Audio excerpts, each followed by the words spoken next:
বলিউডে বইছে নতুন গুঞ্জন। প্রথমবারের মতো পর্দায় জুটি বাঁধতে যাচ্ছেন আমির খান ও শ্রদ্ধা কাপুর। ভারত সংস্থার বিতর্কিত ও আলোচিত প্রতিষ্ঠাতা অশ্বনী গ্রোভারের জীবনী নিয়ে তৈরি হতে যাওয়া সিনেমায় দেখা যাবে এই দুই তারকাকে। সিনেমায় আমির খান অভিনয় করবেন অশ্বনী গ্রোভারের চরিত্রে, আর তার স্ত্রী মাধুরী জৈন গ্রোভারের ভূমিকায় দেখা যাবে শ্রদ্ধা কাপুরকে।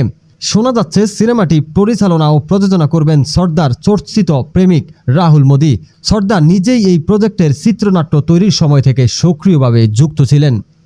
আমির ও শ্রদ্ধার মধ্যে 22 বছরের বয়সের পার্থক্য নিয়ে ইতিমধ্যে সোশ্যাল মিডিয়ায় শুরু হয়েছে নানা আলোচনা ও বিতর্ক। তবে ভক্তরা এই নতুন ও ভিন্নধর্মী জুটি দেখার অপেক্ষায় মুখিয়ে আছেন। যদিও সিনেমা নিয়ে চারদিকে হইচই পড়ে গেছে, তবে নির্মাতাদের পক্ষ থেকে এখনও কোনো আনুষ্ঠানিক ঘোষণা আসেনি। এর আগে লোকেশ কনগরাজ বা রাজকুমার হিরানির সিনেমায় আমিরের কাজ করার কথা শোনা গেলেও সেগুলো নিয়ে এখনও কোনো চূড়ান্ত খবর মিলেনি। অশ্বনী গ্রোভারের বর্ণাঢ্য নাটকীয় জীবন পর্দায় আমির খান কিভাবে ফুটিয়ে তোলেন এবং শ্রদ্ধার সাথে তার রসায়ন কেমন হয়, এটি দেখার অপেক্ষায় বলিউড প্রেমীরা।